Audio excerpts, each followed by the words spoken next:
What is up, guys? It is Nistro here, and today we're finally back with more deck profiles, and today we got UAs. So, with the beginning of Link format, or Link era, or whatever you want to call it still, I can't believe I still I still stumble upon that.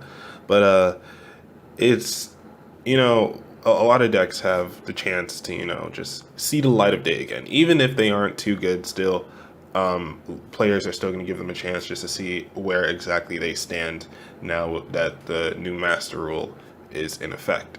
And so UA is one of those decks I just feel like it's a deck that I feel like you can just always play. It doesn't need the extra deck. It can use it, but it doesn't always use it. It can OTK pretty easily just because of Dunker and Jersey. And it's just a all-out fun deck. It has negates, it has power plays, and it's pretty decent. So I don't hate it, and I think it can be a good option if you don't feel like spending too much, other than like Foolish Burial Belongings. But that's like the most expensive card you have to buy. Strike, you don't have to buy it, but if you already have them. And the same thing for Ghost Dash. It's like Strike and Ghost Dash, you don't have to get them, but if you have the money for it, you can play it. Maxx is kind of important, but it's not that expensive anymore. Same thing for Ghost Ogre. So if you don't have Ghost Ash Blossoms, then you can just play double Ghost Ogre. And if you don't have Raigeki, you can just play Dark Hole.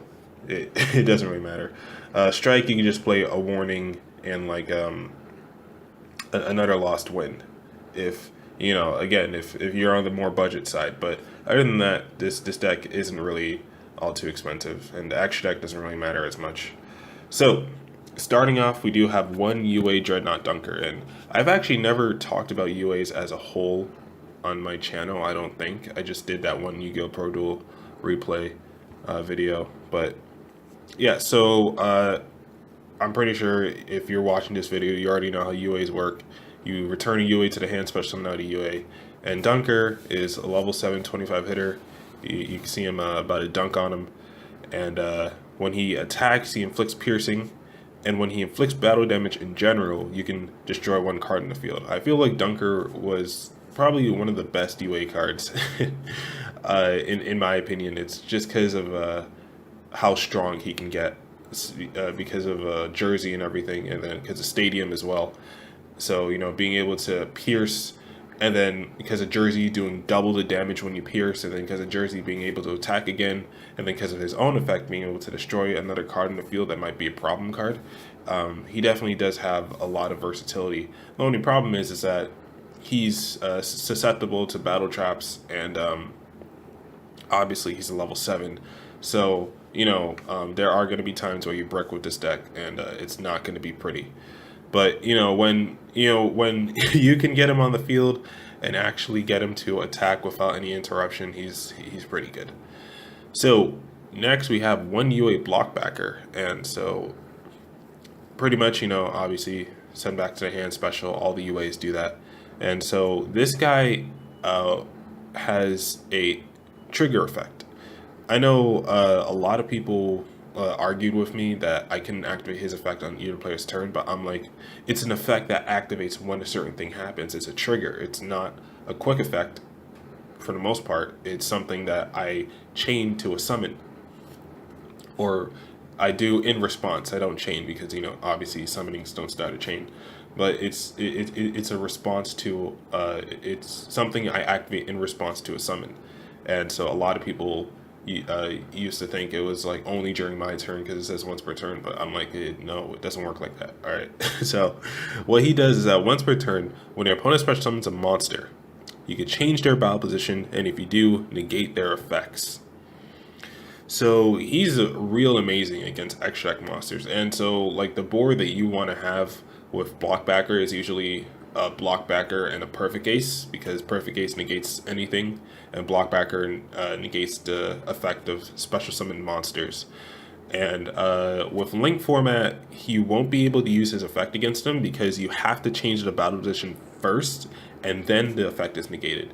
I really hate how Konami had to add that little part that little specification, because if it negated the effects first and then changed the battle position, then it wouldn't have a problem against link monsters. But you have to change the battle position first. But still it does it does very well against Pendulum, because if they Pendulum summon like 3 to 4 monsters at the same time, yeah, it also works for when monsters are summoned at the same time. All of them are switched to defense mode, and all of them have and the ones that are switched to defense mode have their effects negated. So he definitely is very strong, against Exceeds and Synchros as well. But if the Exceed or Synchro has like a quick effect or something that they can chain to it, then obviously they can do that before their effects get negated. But other than that, he's a real good defender. 2700 defense, 1600 attack. With Stadium on the field, you can kind of stack them up. So if you feel like keeping them on the board, so every turn when you special summon a UA monster, he stacks up from 16 to 21 to 26 until eventually you can just leave him in attack mode. That's not a bad plan as well. But usually most games don't last that long. Most games. So next is one UA rival Rebounder, and obviously you summon him from your hand by bringing back a UA monster. But when he's normal summoned in general, or if he's special summoned during your opponent's turn, which is something that automatically made this card like what I'm saying? It's like it made him not as good as he could have been. But you do have Midfielder, which is really the only way you would actually summon him during your opponent's turn in my build of the deck, because I don't really play any back to the front or anything like that, which you actually could play. You could actually play back to the front in this deck. It's just I feel like you could probably take out Shuffle Reborn, but I feel like I didn't have any space for it. Or if you feel like going over 40, you can go over 40. You could probably take out Assault Halberd or maybe Gofu. I don't know. It's up to you how you want to play it, but Rival Rebounder is pretty good if you pull this effect off, because if you do something like, let's say you use a Signing Deal. I'm saying all these cards, I'm pretty sure all you guys already know UAs already, but if you don't know what cards I'm talking about, just skip to the point in the video where I'm talking about the card and then come back to Rival Rebounder to understand exactly what I'm saying. So it's like if you Signing Deal, and then because Signing Deal you special summon, and then you tribute the monster you summoned off of Signing Deal with Rival Rebounder. If you have a Stadium on the field, you also get a search, but if not, then you just summon back the monster from Signing Deal with, its effects and everything. Like, in one duel, I just summoned out Dunker because I just wanted Dunker on board, and I was like, okay, I have a Rival Rebounder, so just tribute the Dunker I summoned off the Signing Deal, summon out Rival Rebounder, special summon back to Dunker, or you can do that with Ace. Since Ace is a negate, it's pretty good. Just tribute the Ace, summon out Rival Rebounder, special summon back to Ace. And he summons any UA monster from your graveyard or your hand.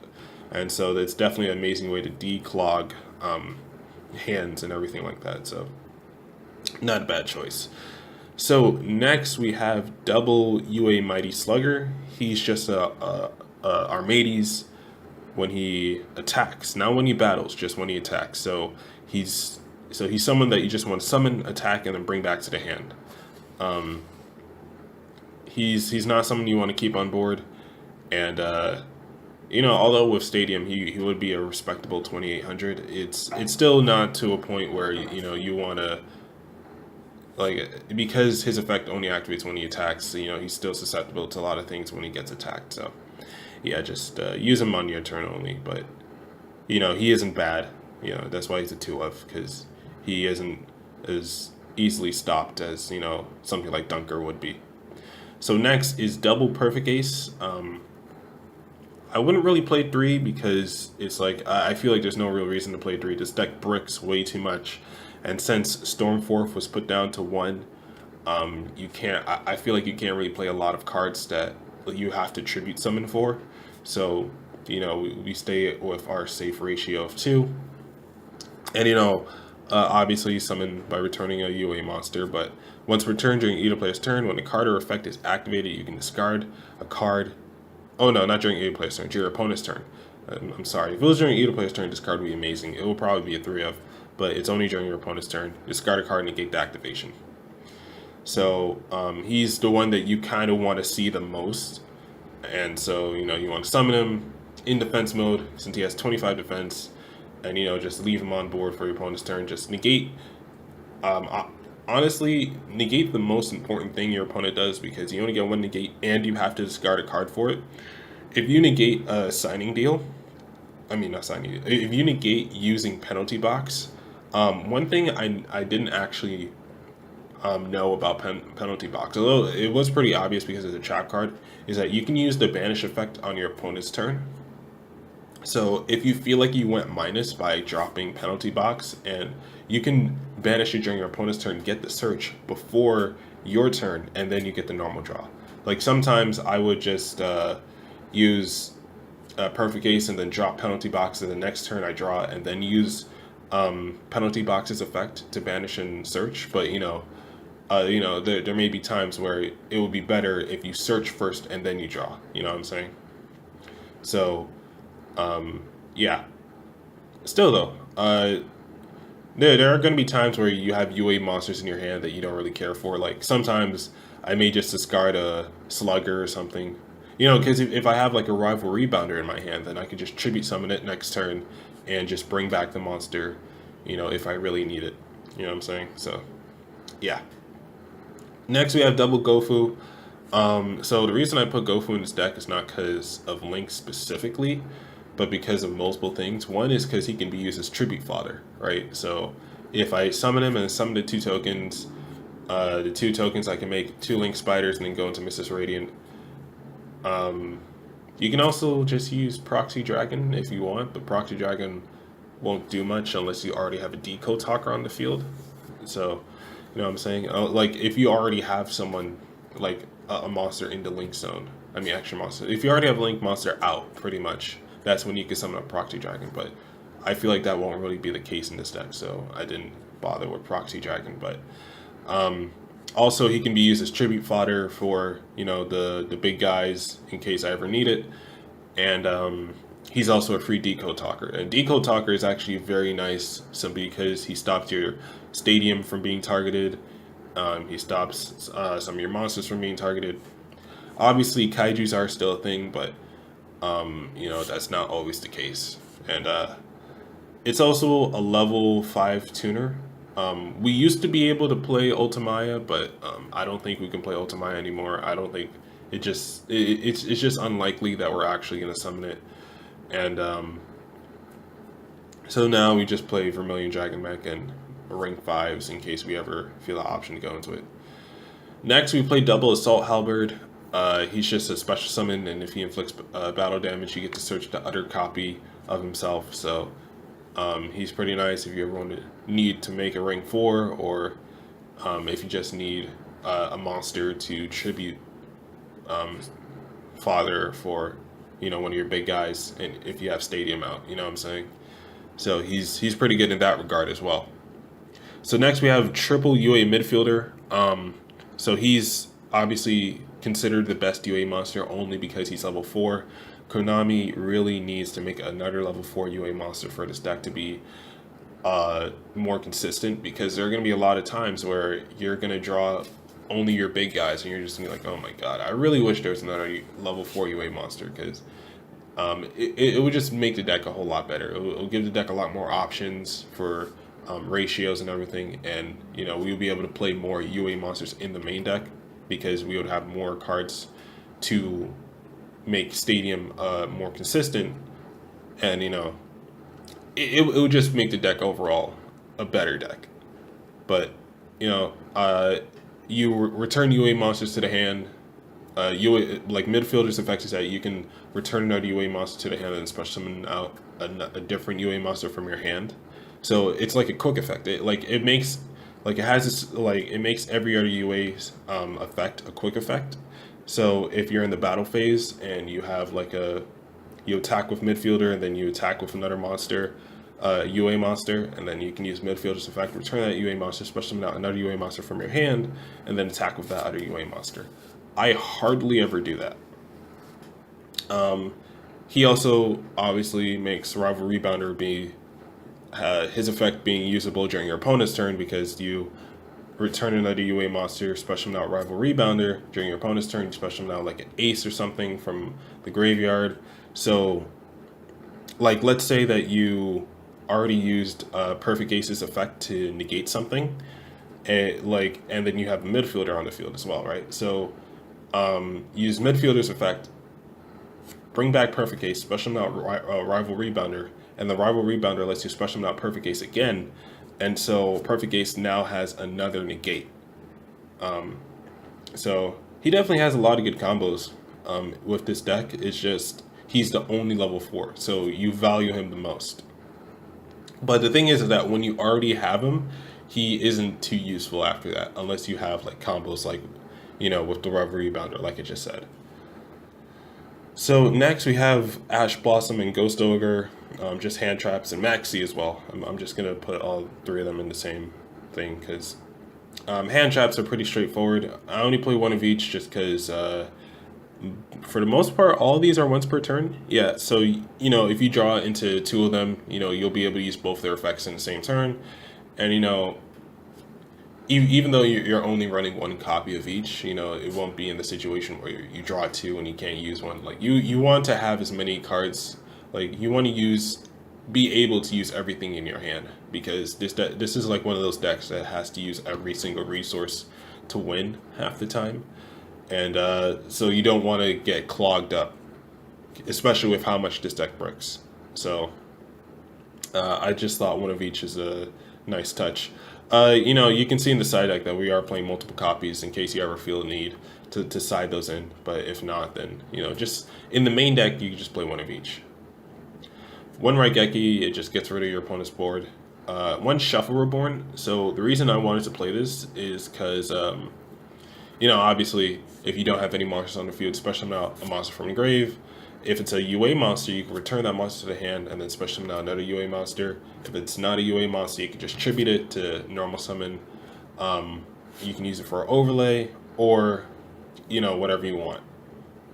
Now, if you draw this card when you already have monsters on the field, like let's say you have a Perfect Ace, and then during your opponent's turn, you drop your Shuffle Reborn to negate an opponent's card. Shuffle Reborn's graveyard effect is actually really nice because you can banish it to shuffle back a card you control into the deck and draw a card.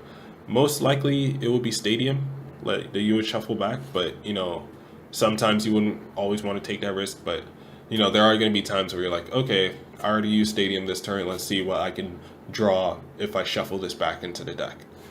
You know, obviously the downside is you have to banish a card from your hand at the end of the turn, but you know, it's like sometimes that card might be worth it. It's just here, you know, that's why it's just a 1 of. It's not something that I really focus on, but if I ever draw it, it won't be too dead. So that's why I play it. 1 Rhoda, you know, to get your Halberds if you ever need it, or your midfielders if you ever need them. Even when Rhoda was at 3, I really only played 2 Rhoda in this deck, because once you got a midfielder, it was like you kind of kept that midfielder. Like, midfielder never stayed on the field for long. You just normal summoned him, search something with Stadium, and then special summon out that other UA monster. You usually kept midfielder in your hand. And so Rhoda would kind of clog as well, because it would be like, okay, I drew into another Rhoda, but my only target is midfielder. So why would I need a third or, you know, a second or third Rhoda? After the first one, I'm already set. So it's kind of like a gift and a curse that Rhoda's at 1. So next we play triple Foolish Burial Goods. You use it mainly to mill your UA penalty box, and penalty box can banish itself from grave to add a UA spell card from your deck to your hand. But you know, if you ever run out of penalty box, which I don't think you do, you can either keep goods in your hand to discard with Perfect Ace, or you can drop Shuffle Reborn or Lost Wind. I wouldn't suggest dropping Lost Wind, but it's something you can do if you know your opponent's going to summon out a lot from the extra deck. And you know, I wouldn't suggest dropping Shuffle Reborn unless you know you already have a card that, like the Stadium, that you can shuffle back and then use to draw a card. So next we play triple UA Signing Deal. You special summon a UA monster from your deck, and then its effects are negated, and it can't be used as Synchro or Exceed material. I usually forget that part. It's like when every time I think about Signing Deal, I usually think it's just, oh, the effects are negated and like it can't attack. Like, no, that's not the case. It can attack if you want it to, which is pretty funny. The only thing is that it can't be used for Synchro or Exceed material. Well, you know, obviously you can use it for a Link Summon, or you know, you can just bring it back to the hand and then summon out another UA monster. The only real downside is that you lose you lose life points to the level times 300. So if you summon out Dunker, he's level 7, so you're gonna lose 2100. So always go for the lowest level possible when activating Signing Deal, because this is a deck that can suffer from losing a lot of life points. Like, you're playing Signing Deal, you're playing Cyclone, because Twin Twister, you don't want to, like, it's because you don't really want to discard with Twin Twister. You can actually play MST in this deck. This is one of those decks that can get away with playing MST. It's just Cosmic Cyclone has more versatility against certain decks, like True Dracos. And then Solemn Strike. You are playing a lot of cards that do take your own life points. So just be careful when you're using Signing Deal, because Signing Deal can kill you. So yeah. Next we play double Cosmic Cyclone. You know, as I did just say, it is something that you can replace if you wanted to.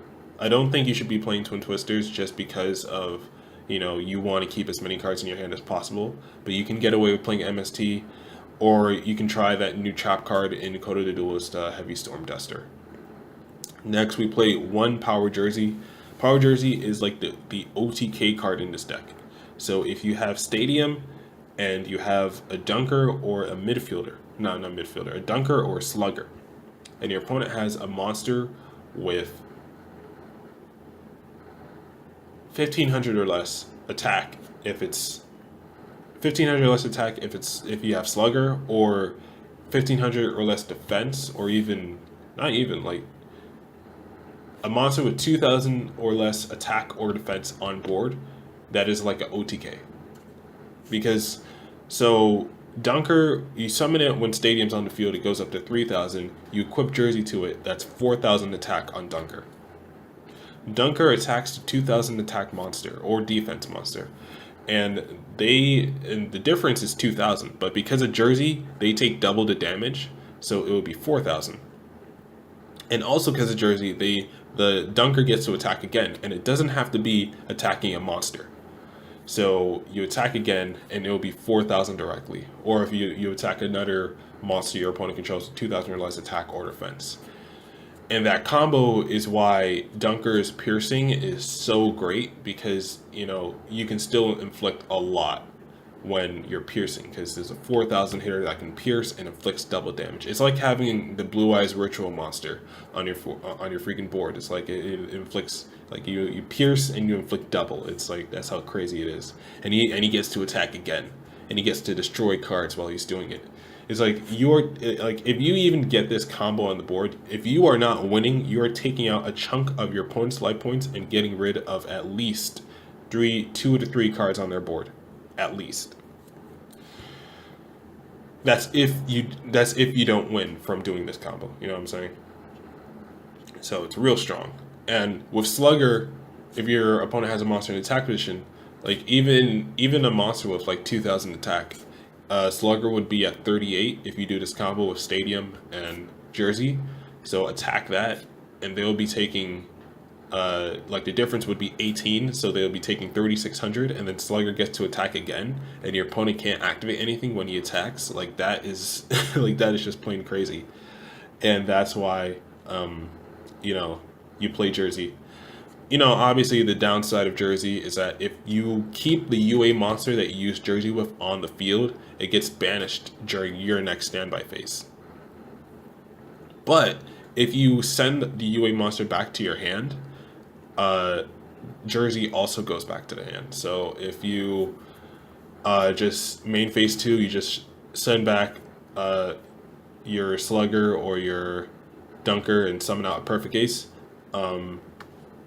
Power Jersey goes to the graveyard, and then its effect activates, it goes back to your hand. So you don't lose anything by bringing back the monster to your hand, and you have the option to do that again next turn. So it is pretty good.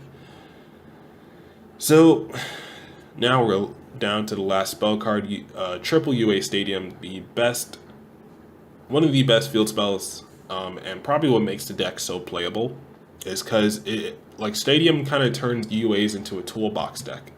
And so what that means is that a deck that can really get a card that it needs when it needs it.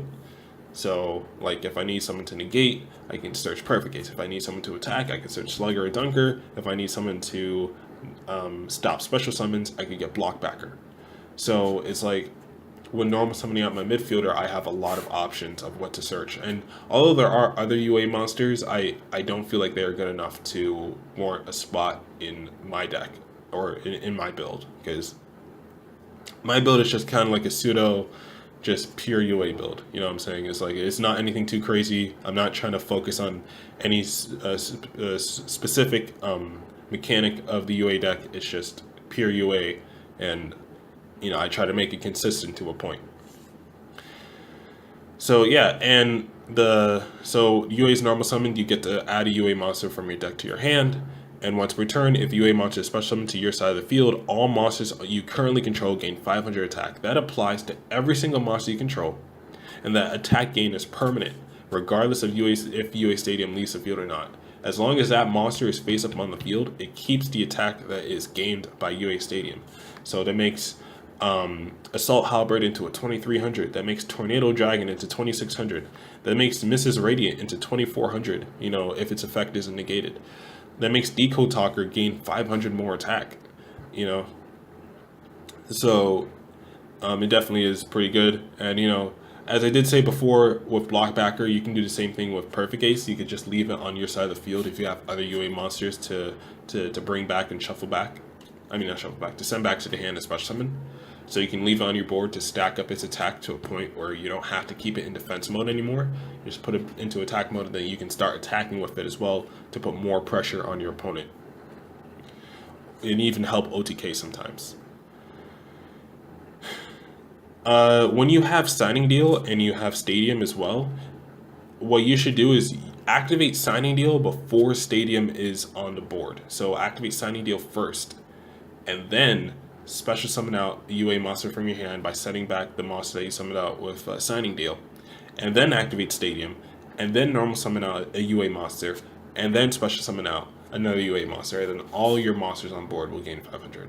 Versus when you activate Signing Deal when Stadium is already on the field, you're going to waste that 500 gain, because it's going to be on a monster that's going to go back to your hand. So if you have Signing Deal and Stadium in your hand, activate Signing Deal first. And then when you're going to normal summon, that's when you activate Stadium, and then use that normal summon, activate Stadium, and then use your special summon.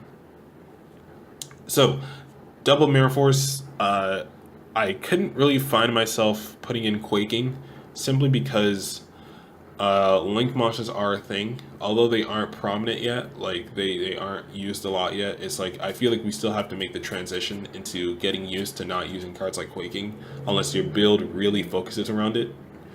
And, you know, you can argue that with Dunker, you know, I should be playing Quaking, but it's like that isn't really something that you focus on, because Dunker can just kill in a turn. You know what I'm saying? Like, Mirror Force is something to protect you from a giant board. You wouldn't be worried about Dunker if if your opponent has like 3 to 4 monsters on board and they're like attacking you. Like, no, you would want to get rid of all of it at once, especially if they control a Link monster, because some decks are using Link monsters right now at this moment. So, you know, you wouldn't want to be stuck with a Quaking and not be able to do anything. Like when I played against the World Chalice deck, it's like, if I had Quaking Mirror Force, I would have been able to do anything against him, but, you know, lucky I had regular Mirror Force. Next, we are playing a Lost Wind, 1 copy.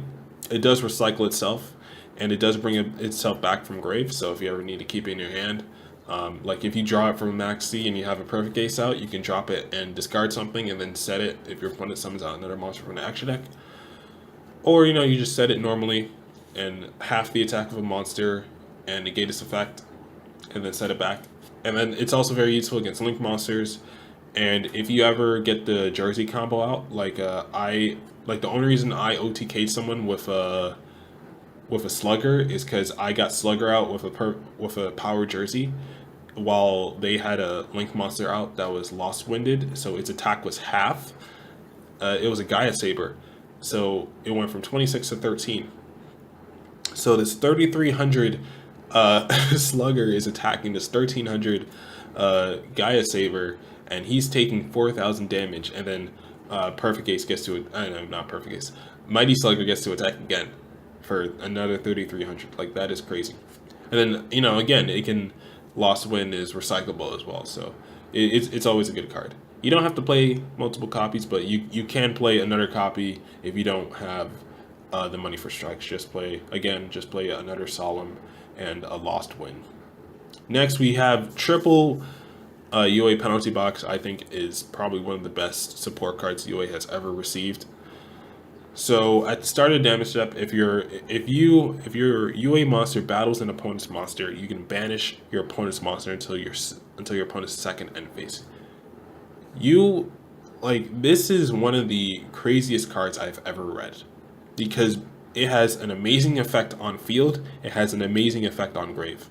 The only thing is that sometimes I'm scared to put it on the board if I have a Perfect Ace, because I would rather drop it with Perfect Ace to negate something and then add a card to my hand next turn. But it can be just as effective to keep it on board, activate it, and then if you don't have, like, if you only have like a midfielder can get rid of monsters on your opponent's board for 2 turns, not even 2 turns. If you consider how long it is until your opponent's second end phase, that's almost like 4 turns, like 2 of your turns, 2 of your opponent's turns. That is a real long time for a card to be banished. You may even forget that it's banished by penalty box. It's a effect.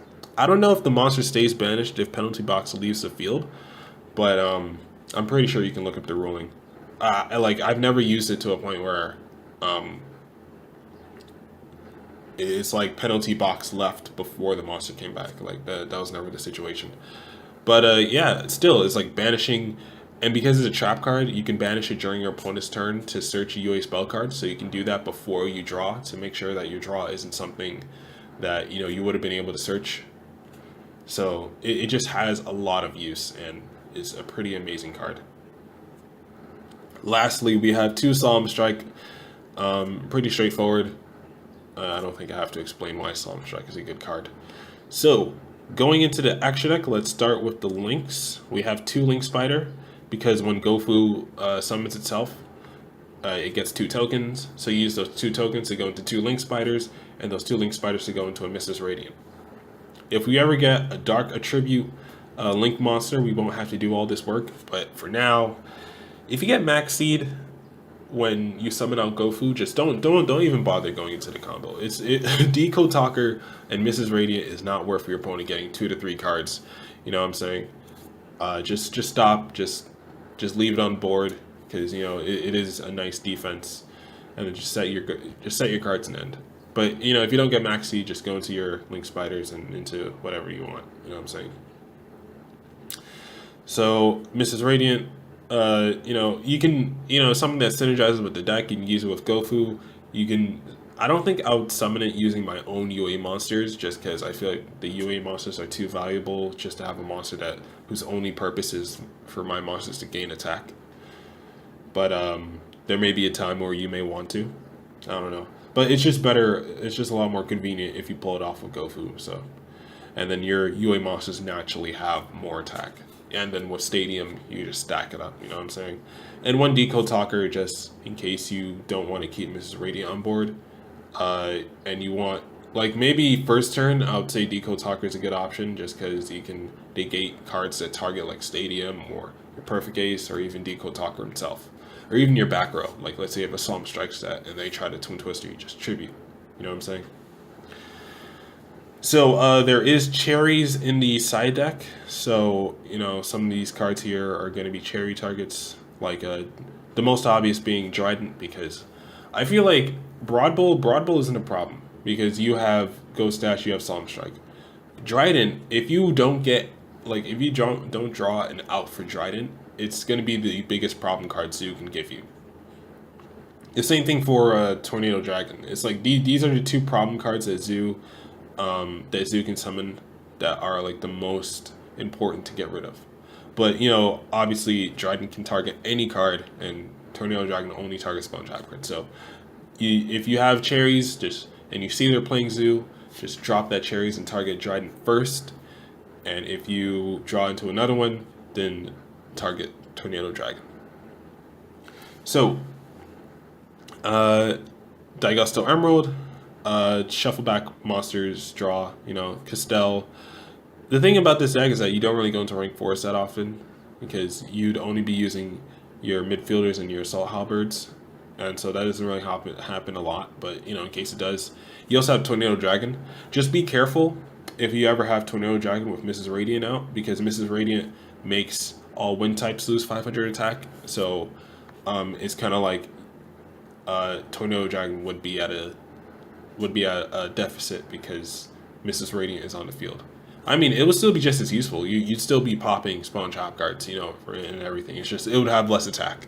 So just be careful. Just remember that. Utopia, Volcasaurus. I never actually summoned these because Volcasaurus, it's like every time I had the chance to summon it, it's like my opponent didn't have a monster on board, so I'm like, okay, why would I even summon this? Why would I even waste my time? And then Utopia Lightning. But Volcasaurus does have the potential to game your opponent, so you just keep it there just in case. So next we have Denglong, which is another cherries target. It is one of the best cards of Yang Zing's. It kind of puts, and this card does kind of put Yang Zing Dino together. So if you banish this with cherries, dinos are going to be stuck with what to do with their Jirac Alio, because they wouldn't have anything to do with it. Because now they're going to have a level 4 monster and a level 1 tuner on the board that they can't do anything with. Mainly first turn. If it's past first turn, they can just use Oviraptor to pop Alio and summon out another dino from grave. But first turn, it will be pretty strong. Psy-FrameLord Omega. Now this is one of the cards where I feel like I can't really summon it too often, because it's like the way I would summon it in my own deck would be using one of my hand traps of Ghost Ogre or Ash Blossom and then one of my level 5 monsters, which isn't going to happen often. So it's something that I just keep here just in case I ever do actually get the chance to summon it. But you can play something else. You can play another cherries target if you want over Omega, but you're not going to make Omega often in this deck, if ever.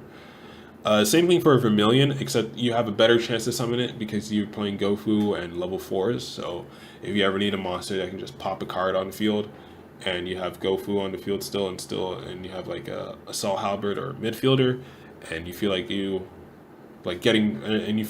popping the card is the biggest priority, you can just go into Vermillion Dragon Mech. And lastly, ABC Dragon Buster, because it's another cherries target, and ABC are annoying. So you get rid of this card, it's going to be hard for them to play the game.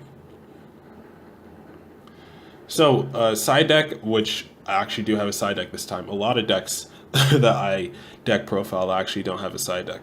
So 2 Gamciel, Kaijus are still good. Linkslayer, it's like he's a good side-in for Gofu if you're playing like a back row heavy deck. So if you play against a back row heavy deck, you can side a Gofu out, and then put Linkslayer in, special summon it when you control no monsters, and then drop 1 and pop 1 or 2 spawn trap cards on the field. So it definitely isn't bad. You can take out this 3rd Assault Halberd for another Linkslayer if you want. It's not really necessary, honestly. It's just I have it here just because I took it out. And then we have the extra Ash Blossom, the extra Ghost Ogre, and the cherries. If you ever feel you need to side those in against certain decks, like maybe Ash Blossom against True Dracos, like you could side out the Maxi and put in the Ash Blossom and the Ghost Ogre, or cherries against like those big turbo decks like Zoo, Dino, Yang Zing, Mermails. Well, maybe not Mermails. You don't have any good targets for Mermails, but yeah, you get what I'm saying. It's like those decks that you have, like, that you play your cherry targets for. ABC, like it's obviously you can change the extra deck, like the cherry targets in the extra deck are gonna change based on the meta. But just as long as you understand what you're gonna be playing against, that's why you play cherries. And that is Shuffle Reborn in the side deck. I never really I didn't really put too much thought into the side deck. Yeah, you don't have to play Shuffle Reborn, you don't have to play Twin Twisters. Stormforth you can put in, but because it's a one-of, it just feels so redundant. It's like you barely draw it. It's like when you do draw it, it's not always good. It's not always useful, and it stops you from the extra deck. And you know what I'm saying? It's like you can use it if you want, because I'm playing Gofu in this build. There are going to be a lot of times where I want to summon out Gofu and I have Stormforth in my hand, and it'll just be a predicament that I'm in. But if you ever feel like just breaking the rules, just take out one Gofu for a Linkslayer and take out the other one for a Stormforth. You know, if you ever feel like you don't need Gofu, or you know, if your opponent brings out a lot of problem monsters in their deck, that's when you play Stormforth. Next, we play one Lost Wind and one Spiritual Swords of Revealing Light. I don't know why, honestly. The only real thing you have to worry about in this side deck are the Kaijus and the hand traps. That's the most important of this side deck. The rest is like pretty much just stuff that I have here just because I took it out and I didn't know if I was going to put it back in or not. But yeah. So that's it for now. This was UA. This is probably a deck that I think I might pick up in real life just because it's not too expensive and it is kind of like it can probably stand on its own 2 feet without, you know, requiring too much support from other decks. So that's something that I like. And since it's link format, you know, a lot of people are going to be trying out decks that may not be as strong as the meta is. I wouldn't say you can take this to a tournament, but you can definitely take this to locals, try it out, see how it does, fix the ratios a bit, because I always just I always just build decks before I play test them, and then when I play test them, it's like half the time I don't really change too much about it, regardless of how good or bad it was in the play testing. So I think I don't play test enough. But like with certain decks, and this is one of those decks where I feel like you need to playtest a lot to really master. But yeah, you can try it out if you want, but if not, then this is my build. This was Nistro here.